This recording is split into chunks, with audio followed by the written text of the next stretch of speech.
Larry slide skip, also known as LSS or LTCS, is an important trick for getting to a more advanced level. This trick lets us get from the top of the slide straight to the end, skipping nearly the entire thing. Now there are three main variants of LSS, being the original LSS, Jolly LSS, and Larry UCB. Now in this tutorial I will only be covering the first two. Larry UCB is very complicated, and as such it requires its own video to properly explain. I'll be starting with Jolly LSS, as this is the version of the trick most people will want to learn. First, let's go over the segment. So starting out, once we load in, we accept the time challenge from Larry. Then we jump off towards this mound, perform a setup in order to clip straight through it, and get a bowl that sends us straight to the end. From here, we cruise boost off this checkpoint, bash over this fence, collect the spatula, then enter this box to speak with Larry, who gives us a spatula for completing his time challenge. Now before I start explaining, I need to make it clear, this trick is very strange. No one truly fully understands it, however I will be trying to explain it to the best of my ability. But if you find that deviating from what I'm teaching helps you get it more consistently, then feel free to do that. This is not set in stone the only method of doing this. Feel free to experiment around with the trick. So once you load in, you're gonna head forward onto the slide. Around this point, jump off and aim for the left side of this mound. Now for this part, there's two setups which we can do, being the 2-frame setup and the 1-frame setup. They essentially have flipped pros and cons. For the 2-frame setup, it has a bigger window for the elbow, however the setup is more precise. The 1-frame on the other hand only has a 1-frame window for the elbow, however the setup is way less precise. Now you can choose between the two, however I would highly recommend sticking with the 2-frame setup. And that's for two reasons. Being one, people generally find it easier, and second, if you mess up the 2-frame setup, it actually becomes the 1-frame setup. So they're essentially the same, the 2-frame is just a more precise version. Now as we're heading to the mound, we're gonna try to identify these 4 dots.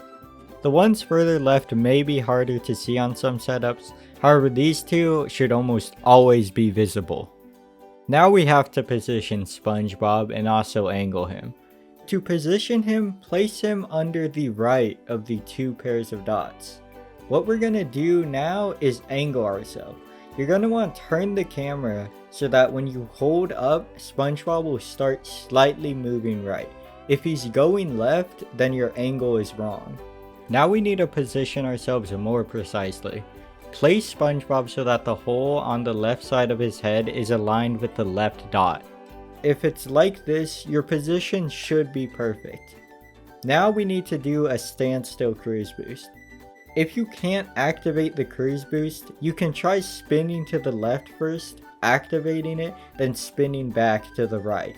Make sure you spin so you don't ruin your angle. Now we have to do a double jump, and make sure this jump is fully maximized.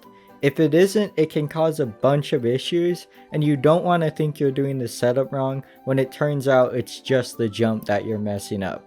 The jump itself isn't too difficult. You have a roughly 10-frame window that you can time the second jump. Just make sure you're holding A throughout the full duration of both jumps. Now the way that the 2-frame setup works is based on our Z position, which in less technical terms is literally just how far left or right we are. You want to be as far right as possible. In the case that your initial setup was too far left, or you just want to be safe, pay attention to the hole on SpongeBob's head again and wait for it to cross the second dot, being the one on the right. From here we can now input the elbow.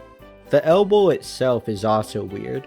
First off, when we do it actually does matter. If we do it instantly it won't work. So you have one of two options. The first is to just wait for SpongeBob to finish his landing animation. This will guarantee that it works. However, if you want to be a bit faster, you can choose to do it during the animation. You have to do it during a specific part. I like to look at for when SpongeBob is fully squatted down like this. At this point, this is when you do the input. The input itself is also kinda strange. We need to wait an extra frame as opposed to a similar trick like BRC, so you'll want to practice the input and get it down. Now going back to just landing, either after the landing animation or during the squat down as mentioned earlier, you're gonna hold forward and then perform the input on this frame. Because we did the 2-frame setup, we can also do it a frame later, thus giving us the 2-frame window. Once we do the bowl, make sure to let go of B and then hold forward. You're going to want to try to aim for the finish line directly. However, if you can only aim for the slide next to it, that works just as well. Now before we continue, we're going to quickly go over the 1-frame setup. Now this setup is basically the same, however, we don't have to go as far right. So you can be basically anywhere near the 2 dots, and as long as you input on the first frame, you'll be good. Now I'll quickly discuss some fails that can happen with the clip. The first is that you clip through the ground with no speed. This can happen usually from either an incorrect elbow input or not having enough down momentum, so you want to make sure you have those 2 things down before reattempting the trick. The second is getting warped to the left after falling. This is caused by jumping too far right. So you'll want to jump further left, and if you need to be further right, just wait for SpongeBob to drift over there. The third is getting the speed but then losing it. This can be caused by 2 things. The first is something called slide storage. This will only happen in practice, but if it does happen, simply reload the level. The second is holding the bowl. If you hold the bowl, you'll slowly lose speed until it's down to nothing, so make sure that you release the bowl button as soon as you clip through. The fourth is warping to the left with no bowl speed. This can happen from either doing the bowl 1 frame early or doing it late. You can tell if it's late if you can see yourself warp to the left before you did the bowl. However, if you don't, just assume that you did the input wrong and try to change your timing. The fifth thing that can occur is a high speed bowl that doesn't clip through. This will usually either happen from missing the elbow input or doing the 2-frame setup incorrectly. The last 2 can be kind of hard to tell apart, but if you're on Xbox, pay attention to see if you can see the motion blur given when you have a high speed bowl.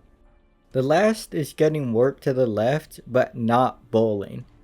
This is usually caused by doing the input early. As mentioned before, you have to wait till SpongeBob's either squatting down or he's finished the animation. If you're trying to follow the first visual and it's not working, I'd recommend just playing it safe and waiting for the animation to finish. There are a bunch of other weird things that can happen, but generally everything I've mentioned can solve any issue. However, if you still have an issue, feel free to leave a comment and I'll see if I can help. Now to finish off this segment, as you're heading down, use your double jump if you need the extra distance, then spin on the slide so you don't go flying off. From here, jump towards the checkpoint, and then we're going to need to get a cruise boost off it. It's important to note if you're on the Xbox version, you'll need to press B to cancel the checkpoint text, otherwise it's going to eat your input for the cruise boost. Once you get it, bash over this fence, collect the spatula, jump in the box, exit Larry's dialogue, and then collect the final spatula. Alright, now that we've covered Jolly, we're going to quickly go over the original LSS. I wouldn't recommend doing this version as it's generally more annoying and barely saves time assuming you set it up super quickly. But I will cover it just in case you don't like Jolly or you don't want to deal with its jank. Now, it's going to be pretty much the same, but once we jump towards the mound, aim more towards the right. We're going to look for this pink dot on the ground. You're going to put SpongeBob's right heel on this dot. Now we're going to align this dot on the mound as well as this hole on SpongeBob's head.